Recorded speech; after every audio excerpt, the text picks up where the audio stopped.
નમસ્તે વિદ્યાર્થી મિત્રો, કેમ છો? મજામાં? ટેટ ટાટ ઓનલાઈન એજ્યુકેશનમાં આપનું સ્વાગત છે. અગાઉ આપણે ટોટલ 7 ટોપિકો ભણી ગયા છે અને આજે આપણે નવો એક ટોપિક લઈને આવ્યા છે, ટોપિક નંબર 8, જેનું નામ છે ગુજરાત શૈક્ષણિક સંશોધન અને તાલીમ પરિષદ, GCRT, જેને આપણે કહીશું. તો આ જે ટોપિક છે ખૂબ જ અગત્યનો ટોપિક છે અને આની અંદરથી ઘણા બધા પ્રશ્નો ટેટ ટાટમાં પૂછાતા હોય છે. તો GCRT વિશે આપણને ચોક્કસથી જ્ઞાન હોવું જોઈએ અને જે જરૂરી તમામ પ્રશ્નો છે એ આ વિડીયો લેક્ચરની અંદર આપણે લઈ લીધા છે. એટલે મારી ખાસ વિનંતી છે કે આ ટૉપિક ખાસ તૈયાર કરજો.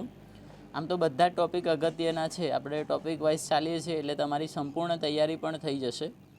તો ટૉપિક નંબર 8ની આપણે શરૂઆત કરીએ, જેનું નામ છે ગુજરાત શૈક્ષણિક સંશોધન અને તાલીમ પરિષદ, જેને આપણે શોર્ટમાં GCRT તરીકે ઓળખીએ છીએ.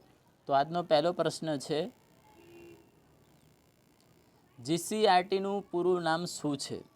તો મિત્રો આપણને ખાસ ગુજરાતીમાં તો નામ ખબર પડી ગઈ, પરંતુ ઇંગ્લિશમાં એનું ફૂલ ફોર્મ પૂછાય તો આપણને યાદ હોવું જોઈએ.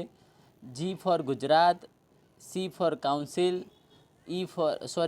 Gujarat council of, E for education, research and training. તો આપણું GCRTનું આખું નામ થશે Gujarat council of education, research and training. તો GCRTને આપણે આ ફૂલ ફોર્મ તરીકે ઓળખીએ છીએ.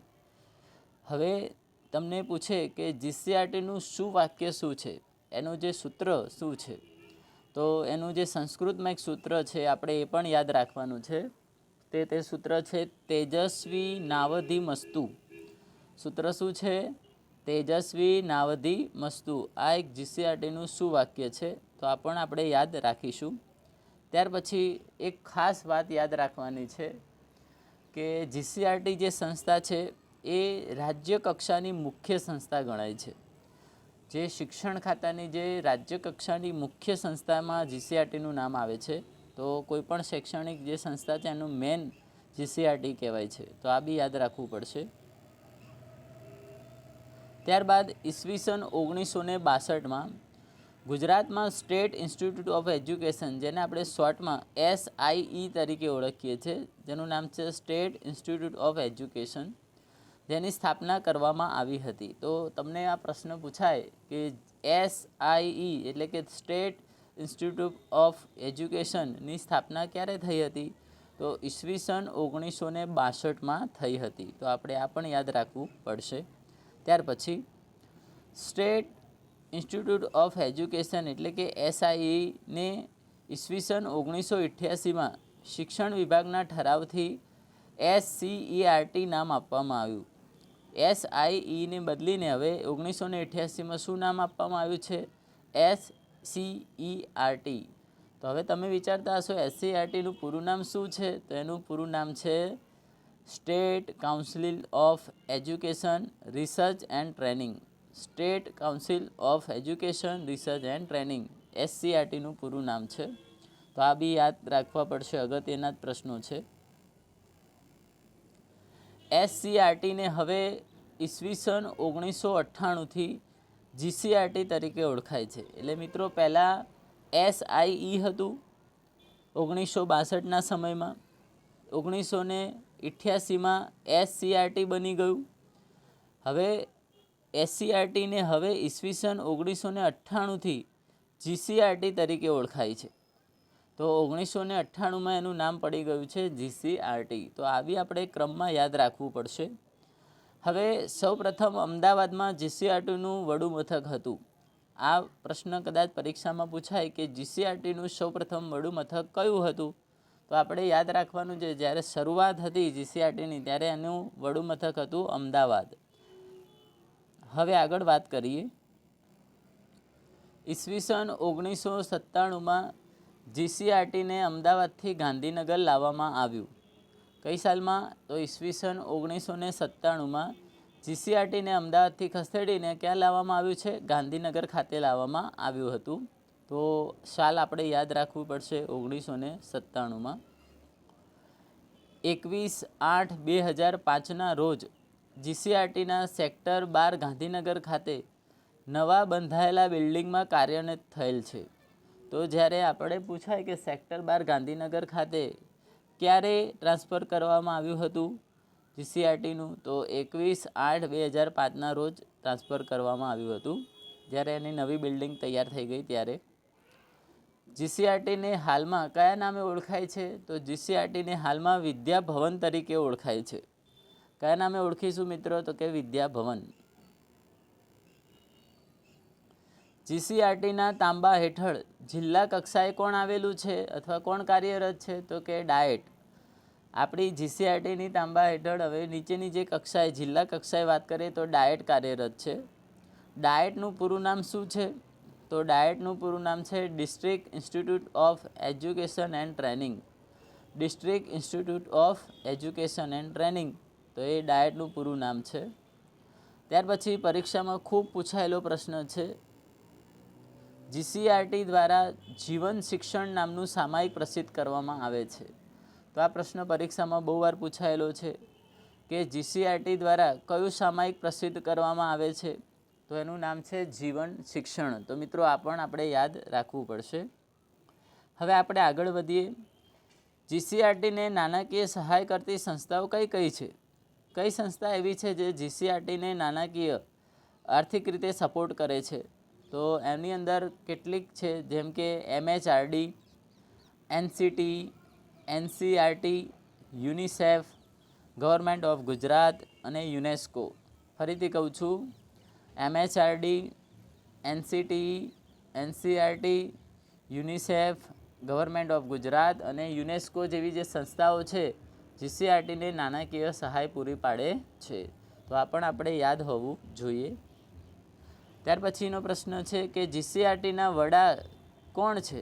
તો જીસીઆરટીના વડા છે શ્રી નિયામક શ્રી. નિયામક શ્રી છે જીસીઆરટીના વડા તરીકે ઓળખાય છે. તો આ બી યાદ રાખવું પડશે. જીવન શિક્ષણનું મૂળ નામ શું હતું? જે જીવન શિક્ષણ સામાયિક બહાર પાડવામાં આવે છે જીસીઆરટી દ્વારા, તેનું મૂળ નામ શું હતું? તો આ પણ પ્રશ્ન પરીક્ષામાં પૂછાઈ ગયો છે. તેનું મૂળ નામ હતું શાળાપત્ર. શું હતું? તો કે શાળાપત્ર. જીવન શિક્ષણ લવાજમ છે એ 100 રૂપિયાથી શરૂ થાય છે, એટલે કે 100 રૂપિયાનું મળે છે અને પ્રાથમિક શાળા માટે તે તદ્દન મફત છે. બીજી બધી જે સંસ્થાઓ છે માધ્યમિક અને ઉચ્ચતર, એના માટે લાવાજમના 100 રૂપિયા છે, પરંતુ પ્રાથમિક શાળા માટે શું છે? તે મફત છે. ત્યાર પછીનો પ્રશ્ન છે CQEP. તો CQEP સંસ્થા શું કાર્ય કરે છે? તો ધોરણ 1થી 8ના અભ્યાસક્રમ અને મૂલ્યાંકન સંબંધી કામગીરી સંભાળે છે. CQEP જે સંસ્થા છે જે ધોરણ 1થી 8ના અભ્યાસક્રમ અને મૂલ્યાંકન સંબંધી કામગીરી સંભાળતા જોવા મળે છે. તો આ બી આપણે યાદ રાખવું પડશે. ત્યાર પછી આગળ વધીએ. નવો પ્રશ્ન છે મિત્રો, જીસીઆરટીની કાર્યવાહક સમિતિ જે છે, કે ટોટલ જે કાર્ય સંભાળતી સમિતિ છે તેની અંદર કુલ કેટલા સભ્યો લેવામાં આવે છે? તો જીસીઆરટીની કાર્યવાહક સમિતિ છે એમાં કુલ 18 સભ્યોની ટીમ બનેલી હોય છે. તો આ બી યાદ રાખવું પડશે. મુખ્યમંત્રી શ્રી છે એ જીસીઆરટીના ગવર્નિંગ બોડીના અધ્યક્ષ પદે હોય છે.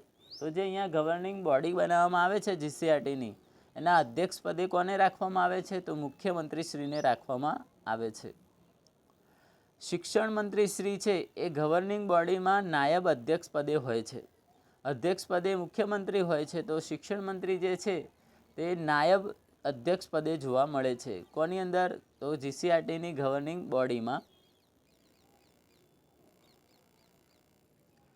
જીસીઆરટીની ગવર્નિંગ બોડી જે છે એમાં શિક્ષણ મંત્રી સહિત 20 સભ્યોની ટીમ બનેલી હોય છે.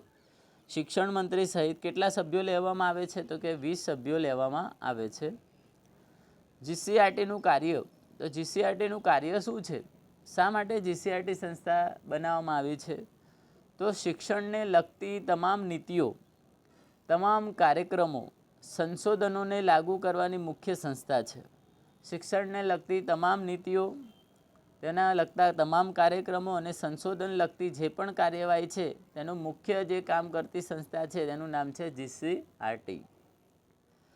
જીસીઆરટી છે એ પીટીસી અને બીએડને માર્ગદર્શન તેમજ સહાય પૂરી પાડે છે. તો કે આ પીટીસી કોલેજો છે અને બીએડ જે કોલેજો છે તેને સહાય અને માર્ગદર્શન પૂરું પાડવાનું કામ કોનું છે? તો કે જીસીઆરટીનું છે.